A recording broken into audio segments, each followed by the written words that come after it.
Hello प्यारे विद्यार्थियों, स्वागत है आपका एमजी गोस्वामी यूट्यूब चैनल में। हमने मैथ्स में 7वीं प्रश्नावली शुरू की थी जिसका नाम है त्रिकोणमितीय सर्व समीकरण, जिसमें हमने 7.1 कंप्लीट की थी और सिद्ध करने वाले सवाल सॉल्व किए थे, और वो भी किसके माध्यम से? त्रिकोणमितीय सर्व समीकरणों के माध्यम से। आज अपन 7.2 प्रश्नावली के सवाल करेंगे जो पूरक कोणों पर आधारित है, यानी कि पूरक कोणों के त्रिकोणमितीय अनुपात पर आधारित हैं, जिसके लिए आपको कुछ पूरक कोणों में त्रिकोणमिति और पूरक कोणों में संबंध ध्यान में रखना होगा। और वो संबंध क्या क्या है, तो इधर देखो कि अपने पास साइन, कोस, टेन, कोट, सेक और कोसेक, ये 6 त्रिकोणमितीय अनुपात होते हैं।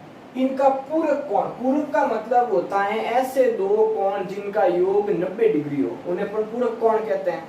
ठीक है, तो यहां मैं बात करता हूं साइन 90 माइनस थीटा। थीटा कोई एंगल है और दूसरा एंगल पता करना है, तो क्या करेंगे? 90 में से घटा देंगे, पूरक कोण वही तो होगा। पूरक कोण का मतलब क्या हो गया?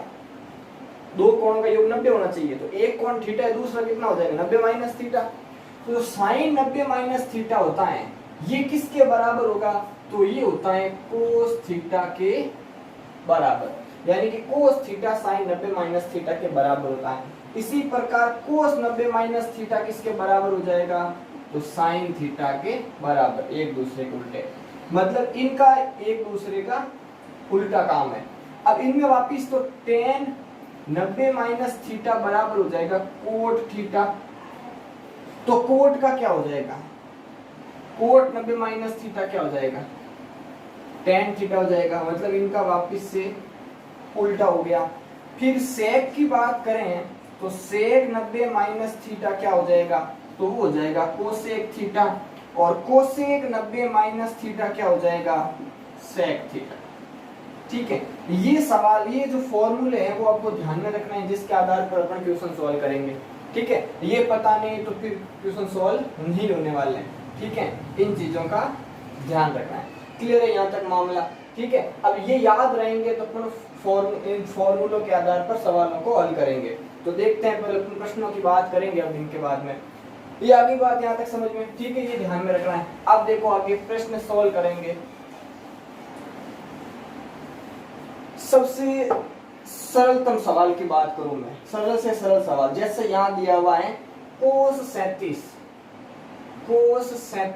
ये अपॉन है साइन 53 ये दिया हुआ है, इसको हल करना है। तो ऐसे सवालों को हल करने के लिए क्या करते हैं, इन दोनों में से किसी एक को अपूर्ण कोण में कन्वर्ट कर दो। ठीक है, जैसे मैं कोस को चेंज करना चाहूं तो कोस थीटा क्या होता है? Sine 90 minus theta. तो मैं इसको चेंज करूं तो ये हो जाएगा साइन 90 माइनस 37, और नीचे कितना है? साइन 53। अब ऊपर क्या हो जाएगा? ये घटाएंगे तो साइन 53 हो जाएगा, और नीचे भी कितना है? साइन 53। और इसको सोल्व करेंगे, आंसर क्या आ जाएगा? एक आंसर आ जाएगा। ठीक है, कट जाएगा ये, तो क्या आ जाएगा? एक आंसर। ये इसको हमने हल किया। इसी प्रकार देखो, जैसे कि एक और क्वेश्चन की बात करें तो वो है कोसेक 25। क्या दिया हुआ है?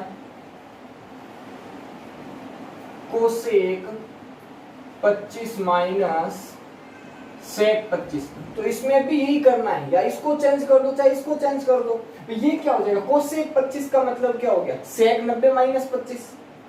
कोसेक 25 का, सॉरी 25 नहीं, ये 65 है यहाँ पे। कोसेक 25 कितना हो जाएगा? सेक 90 माइनस 25, या मैं सेक को चेंज करूं तो ये कोसेक 90 माइनस 65, किसी भी एक को चेंज कर दो। जैसे मैं इसको चेंज कर दूं तो ये हो जाएगा सेक 90 माइनस 25 बराबर माइनस सेक 65। यहाँ क्या बचेगा? सेक 65 माइनस सेक 65। अब सेक में सेक गया, क्या आंसर बचेगा? 0 आंसर आ जाएगा। ठीक है, ऐसे क्वेश्चन हो तो कोई एक पद को क्या कर देना है? 90 माइनस थीटा से चेंज कर देना है। ठीक है, देखो आगे सवाल करते हैं। और आज ये प्रश्नावली कंप्लीट हो जाएगी 7वीं। ठीक है, 7.2 कंप्लीट हो जाएगी। फिर त्रिकोणमिति की प्रश्नावली बचेगी, दूरी और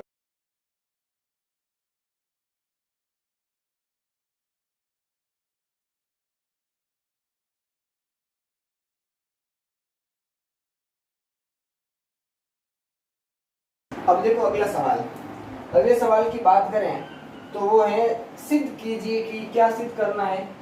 tan 15 degree, tan 20 degree, tan 70 degree, tan 75 degree is equal 1।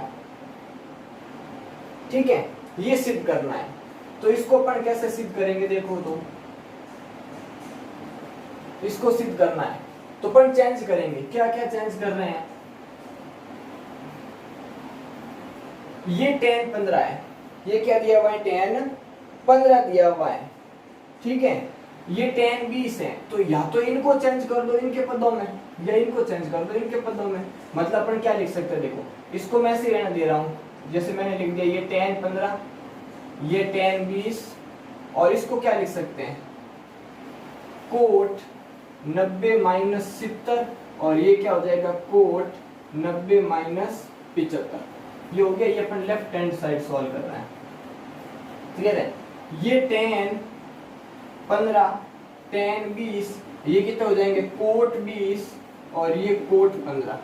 अब कोट क्या होता है 1/10, देखो ये tan 15, ये tan 20, कोट क्या होता है 1/10, तो ये कोट 20 है तो 1/10 20, और ये 1/10 15, ये 15 से 15 वाला गया, 20 से 20 वाला गया, आंसर क्या आ जाएगा 1 आ जाएगा। तो दोनों साइड क्या हो गया, सिद्ध हो गया। ठीक है, तो ये सिद्ध करने वाले सवाल हैं जो ऐसे सोल्व करने होते हैं। अब देखो नेक्स्ट क्वेश्चन की बात करते हैं अपन। क्वेश्चन क्या है, देखो sine 3 theta is equal cos theta minus 6 degree, ये सवाल दिया हुआ ये है, और इसमें थीटा 3 थीटा और थीटा माइनस 6 डिग्री ये क्या है, न्यून कोण है। क्या है, न्यून कोण है, तो थीटा की वैल्यू ज्ञात कीजिए, ये सवाल है। तो यहाँ अपन क्या करते हैं, साइन और कोस इन दोनों में से एक को चेंज कर, जैसे मैंने साइन को चेंज किया, क्या बन गया कोस 90 माइनस 3 थीटा, और ये हो गया कोस थीटा माइनस 6 डिग्री। तो यहाँ क्या बच गया, कोस से कोस गया, 90 माइनस 3 थीटा, थीटा माइनस 6, या माइनस के 3 थीटा माइनस थीटा माइनस 6 और माइनस के 90, क्या आ जाएगा यहाँ पे, ये माइनस 4 थीटा इज इक्वल, ये क्या हो जाएगा माइनस के 96, माइनस से minus cancel, theta is equal 96/4, तो थीटा की वैल्यू कितनी आ गई 24, यानी 24 डिग्री। क्लियर है, ठीक है, यहाँ तक आ गई बात समझ में। अब देखो अगला सवाल इसी की तरह है, अगला सवाल भी सेम इसी की तरह है, और सवाल है अगला सेक 5 theta is equal cosec theta minus 36 degree. इसमें भी 5 थीटा और थीटा माइनस 36 न्यून है, तो थीटा की वैल्यू ज्ञात कीजिए। तो इन दोनों में से किसी एक को चेंज करें तो क्या हो जाएगा, cosec 90 minus 5 theta is equal cosec theta minus 36, ये कैंसिल हो गया, 90 minus 5 theta is equal theta minus 36 degree. Clear है यहाँ तक। अब देखो माइनस के 5 theta minus theta minus 36 minus 90, ये कितने हो जाएंगे माइनस 6 थीटा, और इनको ऐड कर दो, ठीक है, माइनस के 126 डिग्री, तो माइनस माइनस माइनस तो कट गया, तो थीटा की वैल्यू कितनी आ जाएगी 126/6, 21, ठीक है, 21 डिग्री इसका आंसर आ जाएगा। क्लियर है यहाँ तक, ठीक है, ये इस टाइप का क्वेश्चन यहाँ पे पूछा जाता है। अब देखो अगले सवाल की बात करते हैं। अगला सवाल है ऐसे ही न्यून कोण वाला है, पहले वही कर लेते हैं कि cos 2 theta is equal sine 4 theta, ये दिया हुआ है, वही 2 थीटा और 4 थीटा क्या है, न्यून कोण है, थीटा की वैल्यू ज्ञात कीजिए। दोनों में से किसी एक को चेंज किया, जैसे मैंने 90 माइनस ये 2 थीटा कर दिया, और ये साइन 4 थीटा, साइन से साइन गया, 90 माइनस 20 और ये 4 थीटा हो गया, अरे सॉरी ये थीटा है यहाँ पे 2 थीटा, फिर वही -2, अब इसको उधर भेज देते हैं, ठीक है। तो यहाँ कितना बच गया 90 बराबर 4 थीटा प्लस के 2 थीटा, कितने हो जाएंगे ये जुड़कर 6, तो 6 थीटा इज इक्वल 90, थीटा बराबर 90 बट्टा 6। अब इसको सोल्व करोगे तो देखो 6 से ही कट गया और ये आ गया 15 डिग्री का आंसर, क्या आ गया 15 डिग्री। क्लियर है यहाँ तक। अब देखो इस प्रश्नावली का एक और सवाल, अगला न्यून कोण वाला, ये तो सिंपल सवाल था, कुछ नहीं था इसमें। अगला सवाल क्या कह रहा है कि यदि ए बी सी किसी त्रिभुज एबीसी के अंत कोण है तो सिद्ध कीजिए कि, क्या सिद्ध करना है, tan, सिद्ध क्या करना है, tan b प्लस सी बट्टा 2 बराबर होता है कोट a बट्टा 2 के, ये सिद्ध करना है, ठीक है। और क्या कह रहा है, ए बी सी तीनों क्या है, त्रिभुज के अंत कोण है। तो अपन जानते हैं कि त्रिभुज के तीनों अंतः कोणों का योग जो है वो कितना होता है 180 डिग्री होता है, पता है। और यहाँ पे तीनों कोण कितने दिए हुए, ए प्लस बी प्लस सी, कितना हो जाएगा 180 डिग्री हो जाएगा। क्लियर है। अब देखो उधर ए चाहिए तो ए को उधर भेज देते हैं पहले,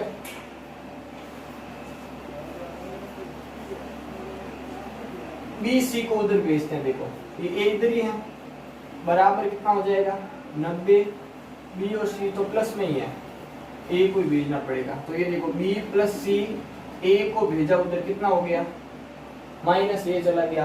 अब क्या करना है, दोनों पक्षों में 2 का भाग देना है। 2 का भाग देने पर, 2 का भाग देंगे तो b प्लस सी बट्टा ये 2 हो गया, और इधर 180 बट्टा 2 माइनस ए बट्टा 2। क्लियर है, कितना हो गया ये b प्लस सी बट्टा 2 और ये हो गया 90 माइनस ए बट्टा 2। अब क्या करना है, दोनों पक्षों को tan से गुणा करने पर, tan से क्या कर दिया, गुणा कर दिया, क्या आ जाएगा ये tan b प्लस सी बट्टा 2 और इधर tan 90 माइनस ए बट्टा 2, और tan 90 माइनस थीटा क्या होता है कोट थीटा। तो देखो tan b प्लस सी बट्टा 2 क्या हो जाएगा कोट ए बट्टा 2, इति सिद्धम। ठीक है, यहाँ पे से क्या हो जाता है, ये सिद्ध हो जाता है। इसको सिद्ध करना था, ठीक है, इसको अपन को सिद्ध करना था। कब सिद्ध करना था कि ए बी और सी क्या है, त्रिभुज के अंतःकोण। ठीक है, तो इसको क्या करना था, सिद्ध करना था हमें, जो हमने इसको सिद्ध कर दिया है। क्लियर है यहाँ तक बात। ठीक है, अब इसमें और बहुत से प्रश्न हैं जिसको सॉल्व करने हैं। ठीक, एक जैसे क्वेश्चन और है वो बता देता हूँ थोड़ा सा, ठीक है, उसके बाद में ये प्रश्नावली अपने कंप्लीट हो जाएगी साथ में। देखो प्रश्न क्या है,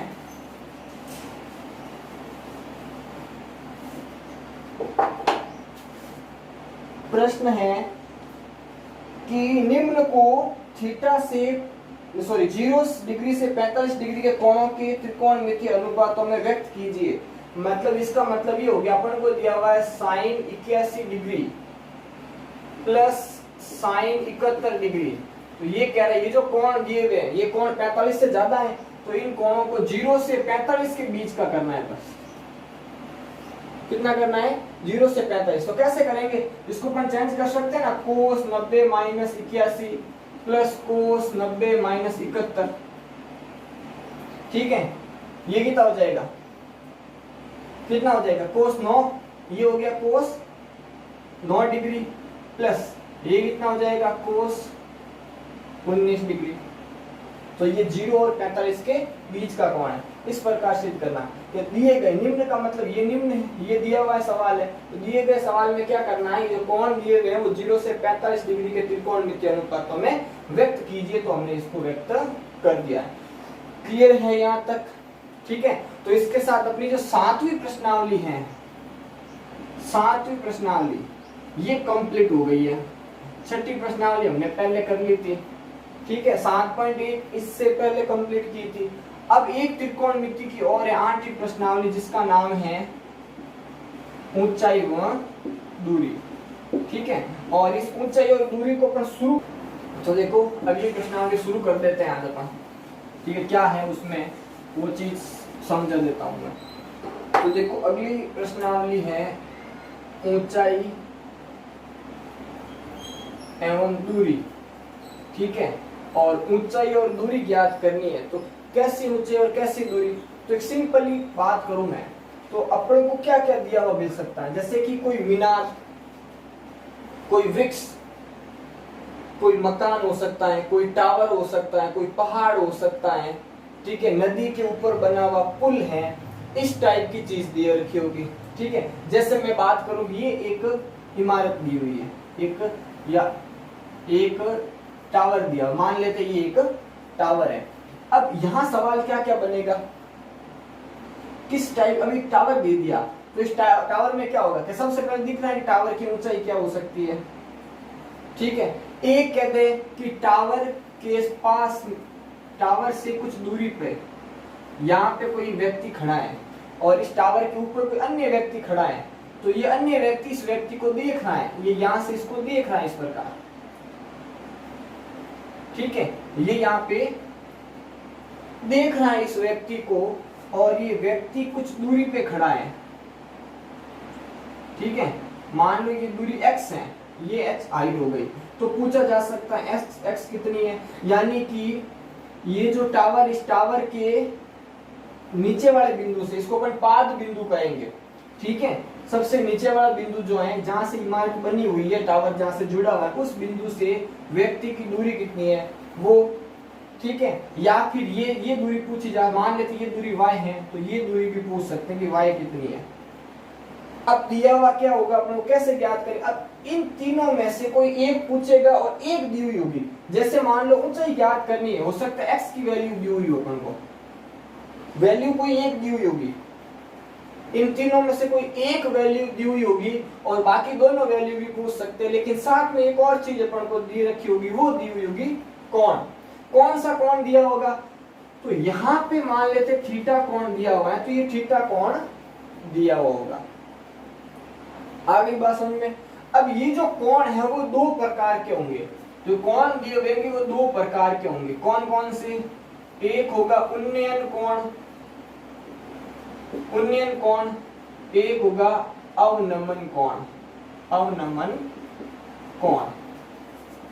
अब मैं जैसे इसी सवाल में बात करूं, तो ये है टावर का शिखर, तो शिखर बिंदु से उन्नयन कोण और शिखर बिंदु से अवनमन कोण, ये सवाल में एक शब्द लिखा हुआ आएगा कि शिखर से उन्नयन कोण, शिखर से अवनमन कोण, या पाद बिंदु से उन्नयन कोण या अवनमन कोण, इस टाइप के सवाल दिए हुए आते हैं। तो ये उन्नयन और अवनमन का मतलब क्या हो गया? उन्नयन का मतलब नीचे की तरफ, अवनमन मतलब ऊपर, आप देख सकते हो। यानी कि मैं उन्नयन की बात करूं तो इस शिखर से क्षैतिज के साथ जो ये कोण बन रहा है, ये कोण क्या कहलाएगा? उन्नयन कोण कहलाएगा।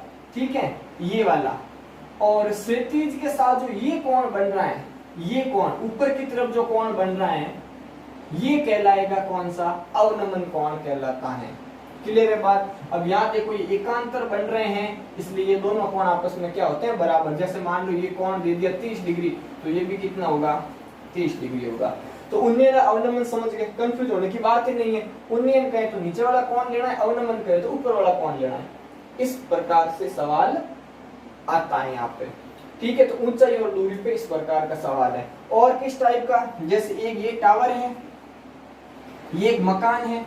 ठीक है, ऐसे दे दिया कि एक टावर और एक मकान आमने सामने बने हुए हैं। ठीक है, और पूछ लिया और मकान की हाइट दे दी, मान लो ये मकान की हाइट h है, मकान की हाइट h दे दी, और पूछेगा कि टावर की हाइट ज्ञात कीजिए, टावर की हाइट ज्ञात कीजिए, जिसमें अपन को x की वैल्यू दी हुई हो सकती है, x की वैल्यू पता होगी। ठीक है, और क्या दिया हुआ होगा? x की वैल्यू नहीं भी हो सकती, सॉरी, यहाँ h दिया हुआ है अपन को, ठीक है, इतना ही दिया हुआ मिलेगा। और पूछेगा, एक तो पूछेगा दोनों के मध्य दूरी कितनी है, यानी x की वैल्यू क्या है। फिर कह देगा कि मकान के शिखर से मीनार के पार बिंदु का अवनमन कोण कहते हैं। तब तो आपको ये लेना होगा, अवनमन कोण ये दिया हुआ, उन्नयन कोण कहते हैं तो ये होगा। क्लियर है, दोनों होते हैं थीटा ही है।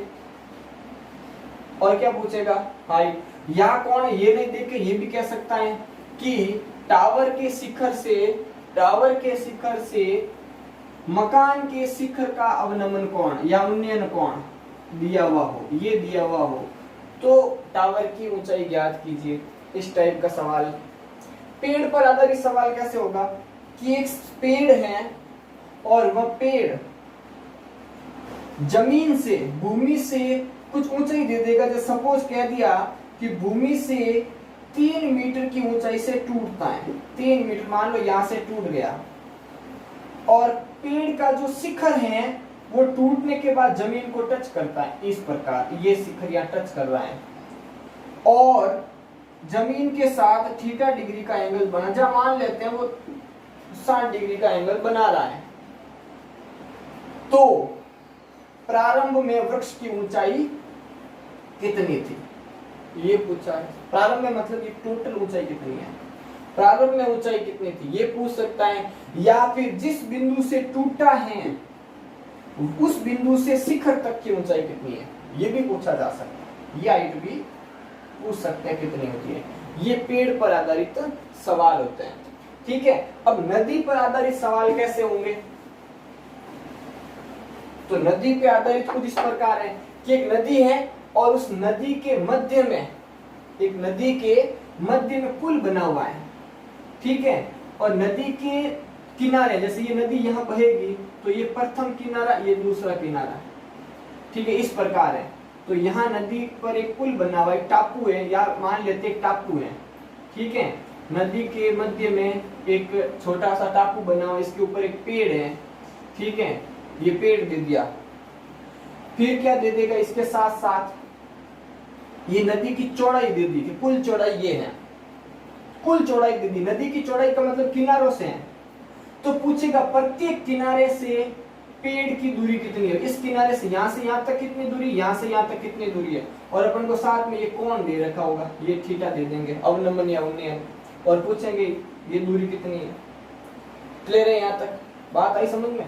इस टाइप के सवाल इस दूरी और ऊंचाई में अपन को करने होते हैं, ठीक है। और इन सभी सवालों के बारे में अपन डिस्कस करेंगे अगले वीडियो में। आज के लिए अपन इतनी बात करेंगे, इससे आगे की जो बात है, चर्चा है इस प्रश्नावली के लिए, वो अपन अगले वीडियो में डिस्कस करेंगे। और इसके ऊपर आधारित जितने भी सवाल हैं, जितने भी प्रकार के क्वेश्चन है, वो अपन सारे सॉल्व करेंगे, ठीक है।